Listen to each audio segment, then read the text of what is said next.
Hello. Thank you all for coming. So because we don't have much time, I'll try to get really to the topic very as quickly as possible. So we call the following properties, so the strong Chang's conjecture. So obviously there's a normal one, but that's not very interesting because I think we already know how strong that is. But so what does that mean? Right? Simply this is a set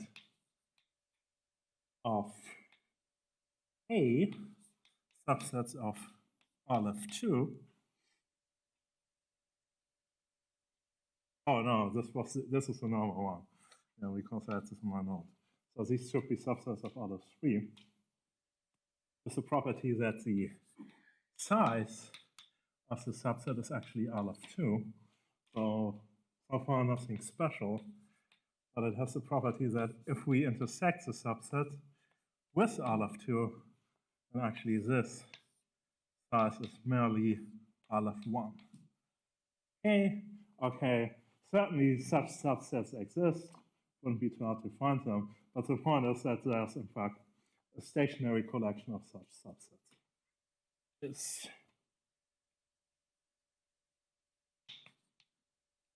stationary, right? And when I say stationary here, I mean in the power set of Aleph 3. Okay. So if you think about this in terms of large cardinals, so properties like this you can get higher up, you can quite easily, if you, for example, imagine like something like a kappa plus supercompact, right? So J from E to M, kappa plus supercompact.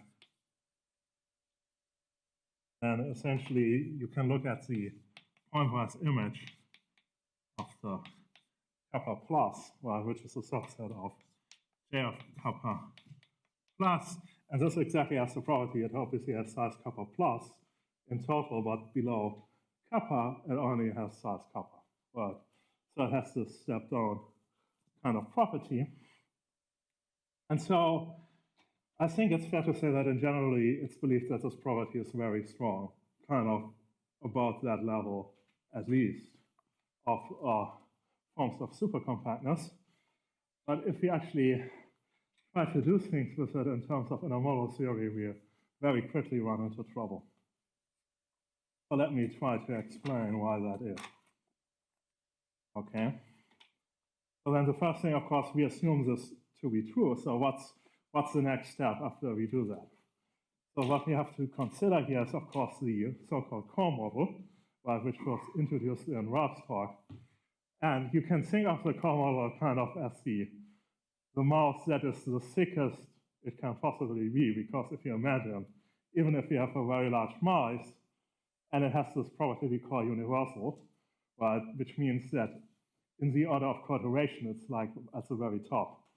But then if you take say an ultra power of it that does not drop, right, then it's very clear, it's not using kind of the Dot-Jensen lemma, you can see that it's still universal, right, because we took kind of an ultra power.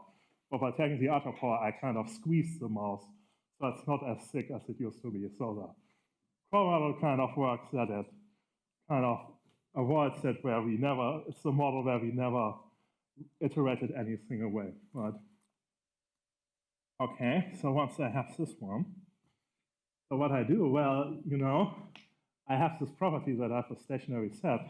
So we, of course, all know this is associated to taking substructures. So why not take a substructure?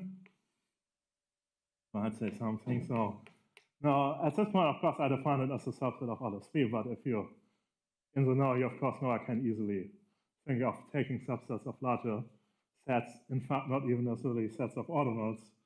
Like in this case, I take some H zeta, something like that, right, as a structure of it has an epsilon. And I want to make sure that I have kind of the core model in it. And I will put, so usually we call this K, right? But I will put this like in quotation marks here. Because for technical reasons, I don't actually want to use the core model, so but something slightly different.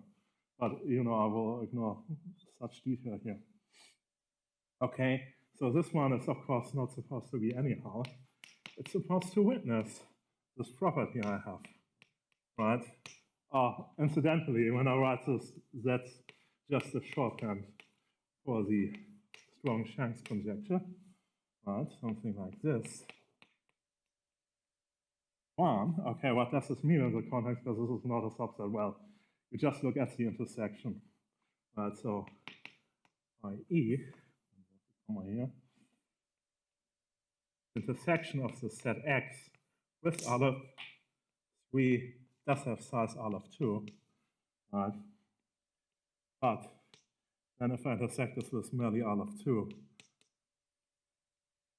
then I just have size Aleph 2. All the way around Aleph 1. Okay? So once I have such a set, I will look at the collapse, right? So that I into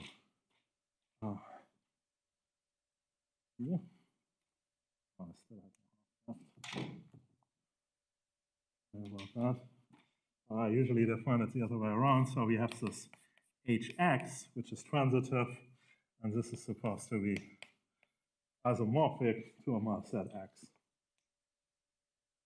Okay.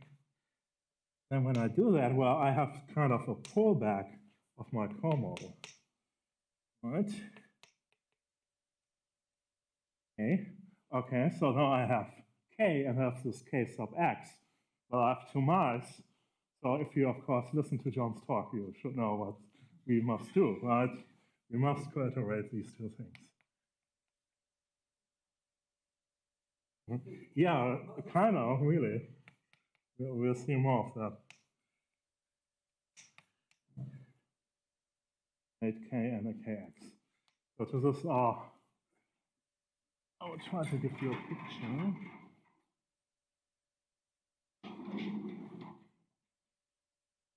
Right. Okay, let's try not to screw this up. Okay. So on this side, I have my k. So very important here. So let's say, well, so technically, of course, this will go up to theta right here, wherever that is. So there's going to be essentially be some space here. Aleph 3 is here, right? Okay, and let's put Aleph 2 here, and then the Aleph 1 at the bottom. So I hope no one is angry with me that I put the Aleph 2 and Aleph 3 so far together and these two so far apart, when it should be the other way around. But the thing is that kind of the interesting stuff happens between these 2 points. Huh? Yeah, I guess so. Right, so now my kx, so technically it might be a little bit bigger than Aleph 2, but the interesting bit actually goes right up to Aleph 2 here, and then it has a little bit on top that we don't care about. Okay, then the next thing to pay attention to, right, the critical point of this embedding. This is going to be, I don't know, let's call this alpha x. This is defined critical point of sigma x right here. And so obviously the kx and the k are kind of the same below alpha x, but actually a little bit more is true. If I look at the alpha x plus in kx right up to here, these models are actually the same. So this follows by compensation, yes? Huh? That's the collapse of x. That's a transitive set that's isomorphic to x. Yes. Now the first thing to notice here is actually that if I look at the alpha x successor on this side, this is actually going to be properly larger, right? And so why is this true? Okay, this is where we use, that's a core model, so this is not true in general, where the core model is. But, it's the thickest model. So So specifically, if these were the same, then sigma x actually defines like an extender over K, right? And because it is the biggest model, right, the extender has to be in there, and then you can easily see that it's something like a super strong extender. So that's way above where we'll actually end up. So we can safely assume here that this is properly smaller. And okay, and I'm going to make another small assumption here. Namely that, okay, so this means K has more subsets of alpha x than here. So there's kind of a level of K where at first I project down afterwards. Right, so this looks something like this, then goes up here and projects down. Okay, so technically it could perhaps project slightly below if alpha x is not a successor. Oh yeah, it should project down to alpha x. Right, so this is the level of K. Actually, I should probably make this a little bit bigger. That projects to alpha x, that contains the largest segment that essentially contains exactly these subsets of alpha x, right? And so now what? Yeah, even below 0, like I said, this is kind of a demonstrative case of what morally happens. Of course, in reality, it's more complex. So, like I said, I assume that actually that when we iterate, okay, first I should say the kx does not move in this iteration, so that's a pretty general true statement here. Right? So that's the one thing. But I'm assuming that here on the k side, actually, so I'm missing the set. So what I'm claiming here is, so this doesn't always happen, like I said, but morally, kind of, this is what happens, right? So I have the segment, it projects below, and in fact, all the iteration is actually on the small segment, right? Which crucially now, that segment that has size like all of 1, right? So what happens is... K is K quotation marks. Huh? K is K quotation marks. Yeah. Can you say something about that? Well, it's a soundness witness for K, which is good enough. It's going to be K up to all of 3. That's all we need.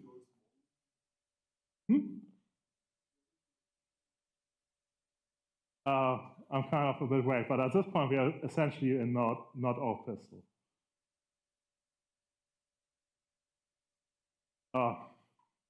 Yeah, at this point I don't think we need that it's omega close. I will mention it when it becomes relevant. So what's morally happens, so not necessarily always in this exact shape and form, but in some form which is very similar, is that we drop down to this mass and all the iteration from this point on. So we have to iterate this small mass, which has size Aleph1, against this relatively large mass, which has size Aleph2. So we know the iteration is going to last a long while. And in fact, if you look at the critical points that appear during this iteration, these form a club below Aleph2. Okay, let's call this CX, right? A club of critical points.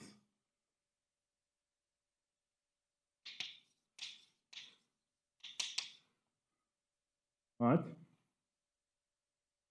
But in fact, more is true. So something else. But in fact, there's a SX subset CX stationary, where not only are these critical points, but in a sense, the same measures are used. And at this point, I want to make clear, very pointedly use that we have a linear iteration at this point, which means we're kind of below our pistol. Right? What do I want to do this? Stationary, such that, so what does that mean, right? Obviously, these are different order modes, so this can't really be the same extender. But what happens is that the extender gets moved by the embedding, and then that image is what I use as the next point, right? That's like alpha beta and S of x, right? Then if I take P alpha beta, so the embedding from the alphas model into the betas model of the extender used at the alphas model, I guess all of these depend on x, that's equal to E beta x. Okay. But so now what I want to do is, okay, this is a stationary set, so I can find beta x, which is in the intersection of the limit points of Sx intersect Sx. And let's also have them be like curve omega. Okay? So I can definitely find this. And at this point, I want to actually assume at this point, so here where this becomes important, assume that all the omega sequences of x intersect all of 3. Yeah.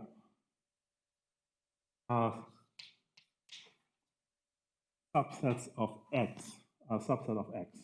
Okay, so this is true pretty much only if CH holds. Right?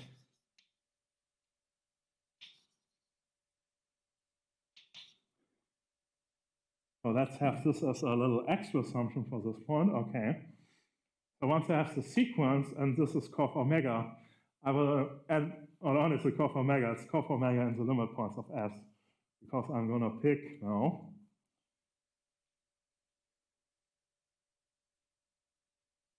beta n x.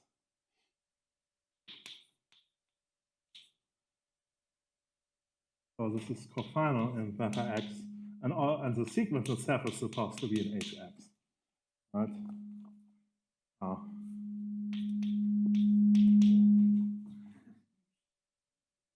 Okay, right? And remember, we have this property, which is very crucial. So I will write this out for all n.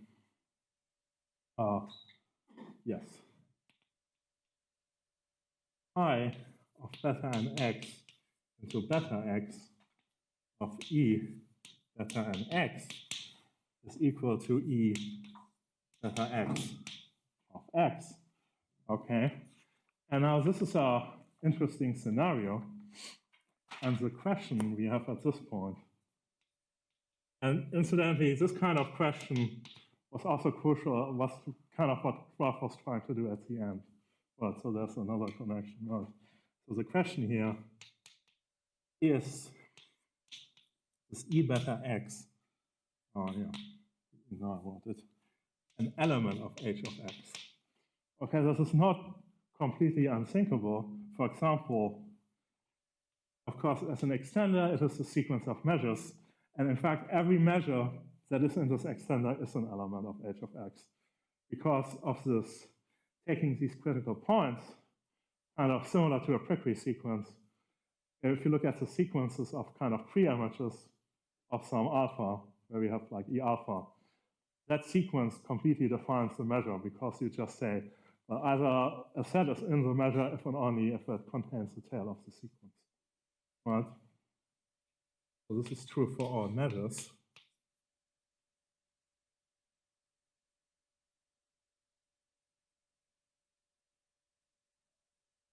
In this extender, right?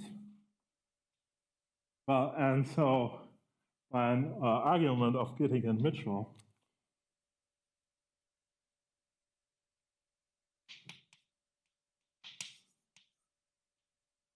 so the question is, so we have all the measures, but can we put them together in the correct sequence? Can we reassemble the extender? So this is possible, so the answer is yes. Well, if, but unfortunately there's a if here. X is at most like omega strong, right? Actually, I think a little bit beyond that, but not very much, right? Right. And so now, okay, so now what happens if this thing is an h of x? Well, then we go back, well, okay. So in this case, we have the model, we have the extender in h of x, right? So, but from the point of view of h of x, k of x is the core model. Okay, but once again, the core model is the thickest model it can be. So if there's this extender exists that does fit on the core model, that it's coheres with it, then it actually has to be on there, right? So this is, of course, non-trivial. This is not true for any mice, but in the case of the core model, we can prove this, right? And so this tells us that not only is this on h of x, actually it exists on the kx sequence, right, during the iteration at if beta x is here, right? We have this extender on, but at the same time, we were supposed to use that by assumption, right? The bx was in S of x. So then the way it worked, this extender is exactly the extender we used at that stage. But then the extender is not on the sequence. And that's a contradiction. Right? So from this then, after I move over here, yeah, I should hurry up. On this. So on this then you get a bunch of like results if you apply this. So this is due to Ralph, right? Upon of the strong.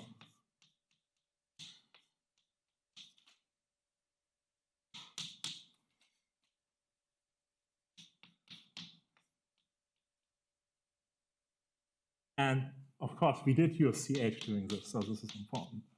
Right? Then by this argument, we get like the consistency, there's a kappa. Kappa is kappa plus omega strong. And in fact, slightly more than that. So now, just as a quick note, if you move everything up one cardinal, then you could be Aleph 1 closed instead of Aleph 0 closed. So then actually much more is possible. Right, so this is also due to Ralph. Right, so now we have, right, so this one I just write like this. Aleph 4, Aleph 3, double arrow, Aleph 3, Aleph 2. Right, this implies that O pistil exists. Right, the O pistil is the canonical model for like a sharp with a strong cardinal. Right.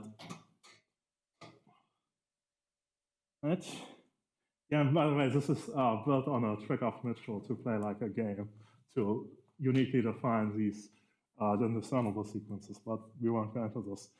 And then, okay, yeah, obviously we're also supposed to have, in this case, we need 2 to the Aleph 1 is Aleph 2. Right. There's another connection because we had this in Martin's talk, right? Right. But what if you don't have any such assumption? Sorry, I don't understand. So Chang Cox has shown, right? So now we have con of the strong Chang's conjecture.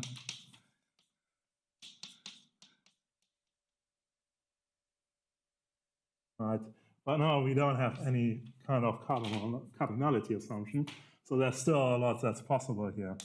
But then we get very much less. So we get kappa. Kappa is measurable with a repeat point.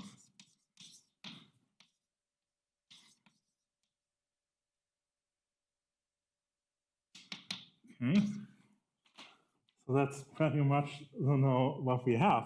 And you can see here, very obviously, kappa plus omega strong is very far below even a wooden cardinal. And unfortunately, at this point, this seems to be the best we can do with this argument. So I spent quite a lot of time on this, and at this point, I couldn't really get anywhere. But I kind of had this idea, okay, if whenever we actually improve this result, then we will need to think about doing things like core inductions. And as it turns out, I had some very useful ideas there. So let's try. Even if it's a bit, I admit it's a bit silly, but I do have a kind of, I will say this at this point, even if it comes at the very end, I do have kind of a proof of concept for my idea. So I'm not just telling you here an extended fantasy.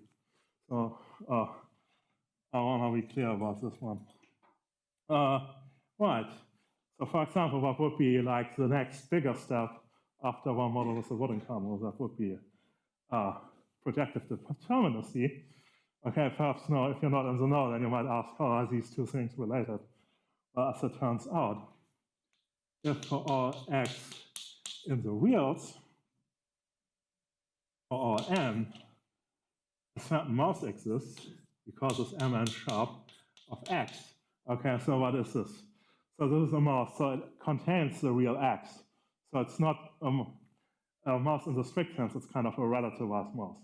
You put in the real x at the bottom, and at the same time, it does have n. The n refers to that it has n Wooden cardinals, and then we have a sharp.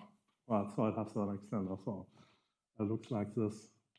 So at the top, we have a sharp, right, and then we have, I guess, delta n minus 1 is delta 0, and all of these are Wooden cardinals. Oh yeah, and at the bottom, there's our x. Okay, so if this exists, what does this mean? That means just there exists a mouse, which is like sound. It is like, in this case, actually, omega 1 iterability is good enough. It's omega 1 iterable. And it has these properties, right? And that uniquely defines it.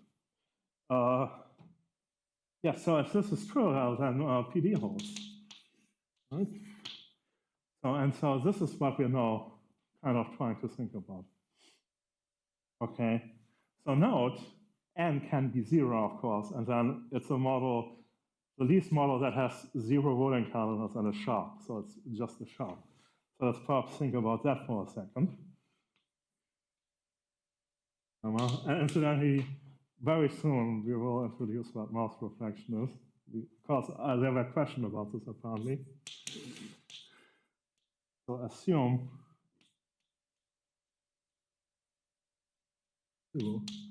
double arrow on 1. Okay, so CH at this point is irrelevant. Then, I can't put this. A sharp exists for all A, which are subsets of Aleph 2. Right? So the proof. Right, so the way I do it, so I first start perhaps with subsets of Aleph 1. And I put the subset here as a kind of in quotation marks because really I also want to include bounded subsets of Aleph 2. Right? So really these are, these are subsets of Aleph 2 which have cardinality Aleph 1, really. But we'll write it like this. Okay, so then if this happens, okay, we obviously have this assumption, so what are we going to do? We're going to take our A, and we're going to find some sort of structure like this that contains A, which is always possible because we have a stationary set, right? But I won't belabor the point here. So if I do this, essentially, like, then of course it will look like this. But now, instead of K, think of kind of L of A instead. It still works mostly the same, so it will collapse down L of A, and by condensation, of course, what it collapses down to is L of A. Well, or not quite exactly. What you get is you get L omega 2 of A. And here, this is where it's important that this is small, because this means that the embedding will not move A. This will not be true when we discuss the next step. But and then we just have this embedding via sigma x into L omega 3 of A. But, and of course, we know if an embedding exists between L of A and L of A, this implies that A sharp exists. But in fact, because Aleph 2 is a real cardinal in the real world, this is enough to define an actual embedding on all of L. Which is kind of standard. I think this is even like in Yek's book, so I will not go over that. So this implies A sharp exists, so good. Now, what happens if it's a subset of Aleph 2? And this is where we do mouse reflection, okay? Because the idea is, okay, I have a subset of Aleph 2. Somehow I will kind of relate it to a subset of Aleph 1, and then that subset of Aleph 1, or really a bounded subset of Aleph 2, that has a sharp, I just proved that. So then from this fact, I will prove that this has a sharp. So I reflect the sharp upwards. And sharps are mice, hence mouse reflection. Right. So the first step here is, which I will not do, I guess something like this came up, I think, in Martin's proof right now. So here, this is proof by contradiction, so assume we actually don't have A sharp. From this, I will then be able to show that the cofinality, if I think of like Aleph2, the successor of this in L of A, okay, so I claim now that this has cofinality at least Aleph2. Right, this is quite a standard argument, because what happens is, if not, then I can think of a hull which has size at most Aleph1. Right, so this is how I get down to Aleph1. It must be cofinal in this ordinal. Actually, I guess it is subset of Aleph2, so this was the correct one. And then because I have the sharp, then I know that the pre-image does not have the sharp, so it's shorter. So I have the sharp on top, and then I can lift it up, which is kind of a very common argument. So you can find this almost everywhere. Whenever core induction appears, there are going to be these lift-up arguments. So that's all I'm going to say about this, because now what happens now is once I have this one, okay, I still have my Chang. So this doesn't use Chang conjecture at all. You don't need this. But now we use it. Okay, once I have this one, then I do the thing as before, right? I take this pre-image. Okay, what does that tell me? I just pull it down. So I look at the pre-image under sigma x, Aleph2, the plus, right? So this will be computed now in L omega 2. But the reason I couldn't do the same thing as before, now this is not L omega 2 over A. This is L over 2 over A bar, which is a different subset, right? Because yes, I can put my A in the hull, but the hull, of course, collapses down to a subset of the critical point, right? Okay. And I have this one, well, what do I have? Well, this one must be at least Aleph1. You can see from that. Because Aleph2, of course, collapses down to Aleph1, to something which has cofinality Aleph1. So this is true, but this gives me a contradiction.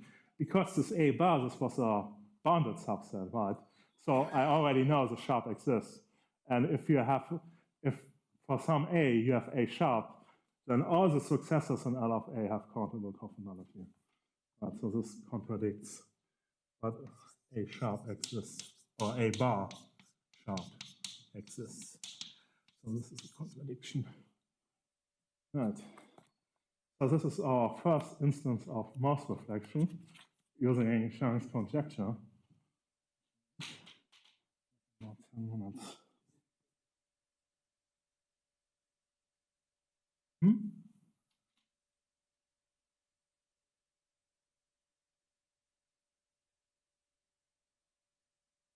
No, the successor is. Yeah, then perhaps I didn't put the. So this goes here, okay. But yeah, I'm sorry, a little bit of a mistake there. But yeah, you're absolutely right. Right. So now we're going to try to do this at a level up. Okay. Lemma. So this is now the core model dichotomy.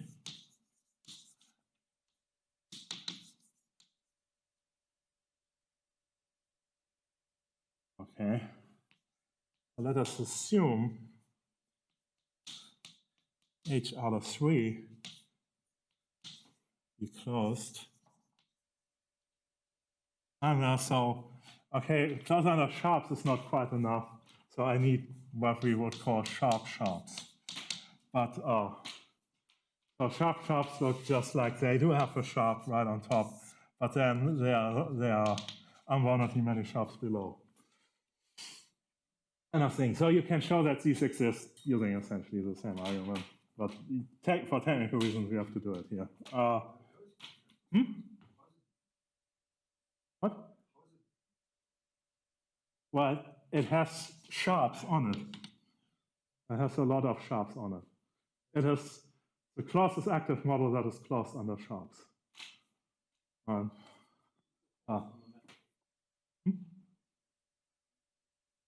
Closed under sharps.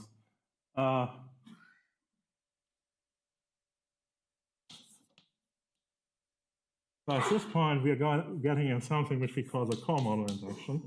Well, why is it called that? So first, it's an induction because I'm assuming, right, that I already have something here. I have my sharps, which I prove something like this. And then it tells me something about core models. And the either have M1 sharp of A or K of A, or the stable, I call this here the stable K of A exists. Right? Not here. Usually, of course, we think of the core model as something very big, but this model here actually just has height out of 3. Right? So then how do you do it? Kind of, you go into these kind of lower models, right, which have sharps. So sharps, of course, inside the models are very large cardinals. So you have enough space to build a K. And then you have to do some work to show that you can put them together. So that's more or less how it goes. Okay. And so using this, then I developed a kind of, so this as the background. So we now want to use kind of the following strategy to prove what, actually I had this as a proof, but of course it's not actually a proof because I don't really know what's going to happen once I coiterate my core model with its hull. In fact, I'm so unsure that I put the quotation marks in quotation marks. So the proof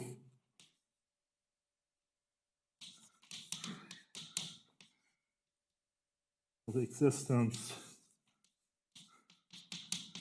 M1 sharp A, where A is the subset of R of 2, right? And then, well, that's R is R of 3, R of 2, double arrow, 2, R of 1. Well, and plus CH. Let's throw that in. Okay. Oh, still a little bit of how. We started 5 minutes late, so sure.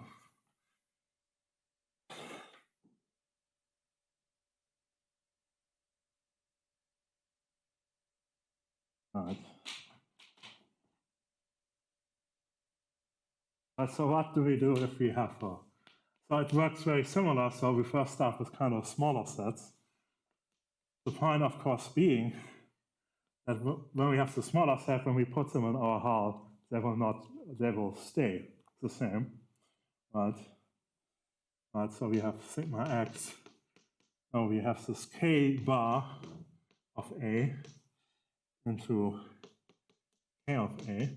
Of course, to stay consistent with what I thought before, we'll say this is Kx.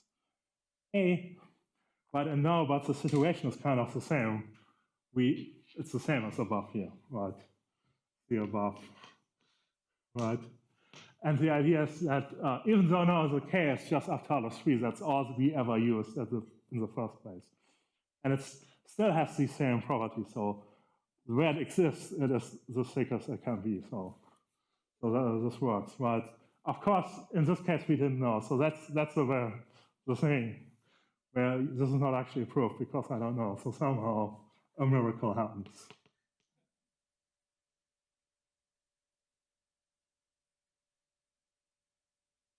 And that gives you a contradiction. Okay. Right. So then, okay, but say we had that. No, okay. How do we do when we have R of 2? And now the picture actually looks slightly different because I have my K of A, but A is now very large, right? If I have R of 2 here, my A goes other way, and then I have a little bit of core model above. So now when I take my hull, then I get this A bar, and then, okay, yes, I get something that goes up to L of 2 as a Chang conjecture. But the problem is known, so this one we call Kx of A bar. And of course, like I said, we always want to coiterate, but in this case we cannot, right? Because this A bar is not the same as A, so there's no coiteration. But now the idea is that out of left field comes another mouse, namely, remember, this is mouse reflection, the A bar now is small, so the M1 sharp already exists, right? So right over here, A bar, we have like our one wooden cardinal and a sharp on top. This is our M1 sharp of A bar. Okay, and the idea is simply, okay, now I just coiterate M1 sharp and this one. And the M1 sharp of A bar, because of the sound, is size out of 1. So the same kind of things will happen. So this one will build up a club of critical points in here. And then the idea is whatever miracle happened here will also happen here. But of course, there's some very big important technical things you have to show here.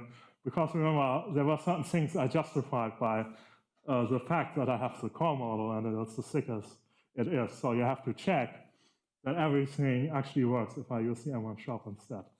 But of which there are sort of a few core points where it works. So the first most important point is we assumed here, right, that this never reached a not one small level. So this is one small, and this tells me that the M1 sharp actually must win the coiteration or other kind of coiterations that will appear in different proofs when you build your phalanxes. Right, so this is, of course, a very crucial point. But this is, of course, in general not a universal mouse. Right? Yeah, and then everything else, right? Of course, the core model has a kind of soundness, but this is for real, really sound. So that's actually better, really, if you think about it. But anyway, so of course, like I said, this is kind of, at this point, a complete fantasy. But so I want to end then. I guess that's reasonable. I actually, in fact, I have thought a little bit further than this, what you would do within core model induction, but I will skip over that, and I will leave you just with this one thing that actually works properly. Right.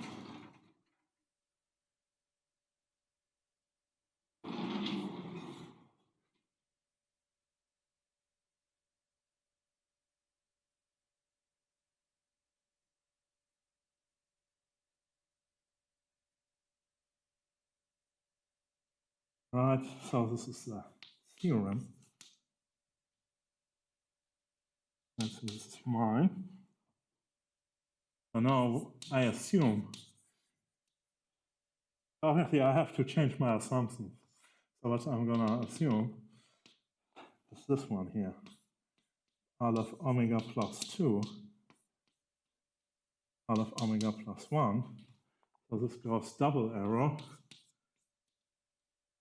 All of 2, all of 1. So quickly, what does this mean? So once again, there's a stationary subset. So in this case, it's a stationary subset of all of omega, of the power set of all of omega plus omega. And it has the property that kind of below all of omega 1, it has size all of 1. Below all of omega plus 2, it has size all of 2. Below all of omega plus 3, it has all of 3, and so on all the way to the top. So in total, it will have size like all of omega. So this is known to be consistent. So it's not even that strong. Consistent relative to mild supercompactness, I call this here.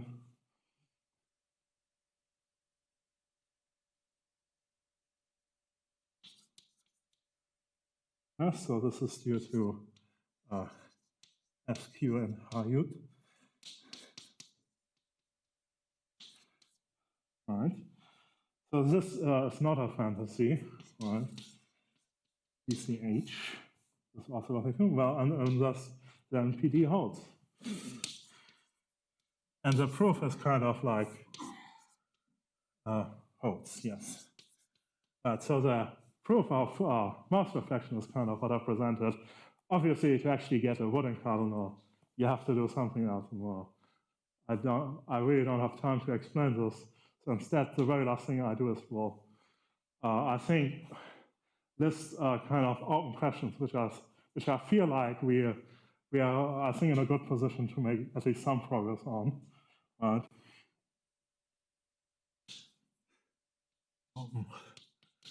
Questions. Right. One. Well, so this is really about if I just remove the CH, right? Can I just do the same thing I can do with CH? I do think that should be able to be done.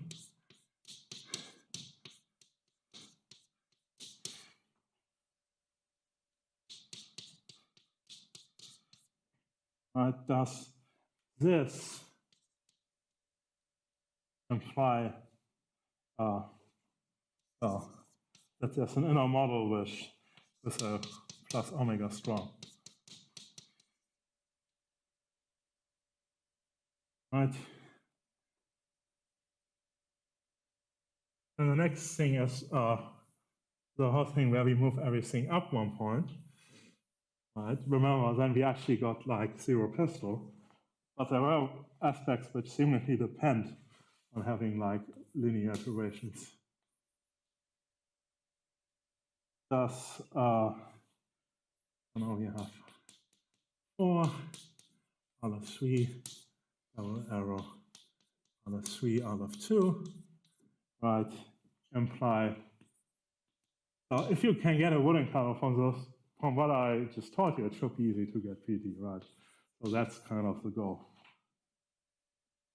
And then the last thing is, okay, so in this case, why PD, right?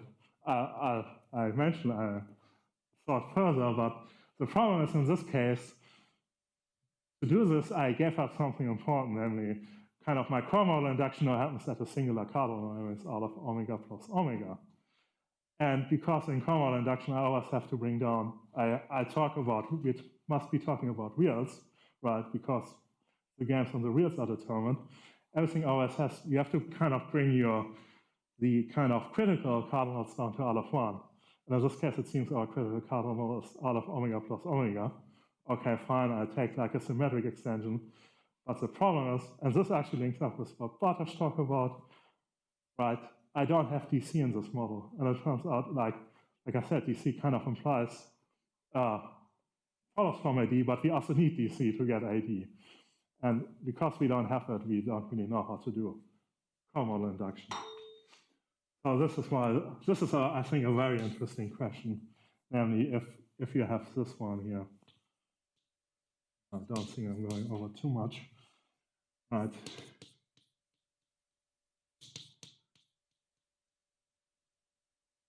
Double arrow, Aleph 2, Aleph 1, imply AD in Aleph R. Right, which is just really a test question. Presumably, if you can do this, you can do go further, but yeah. So thank you very much.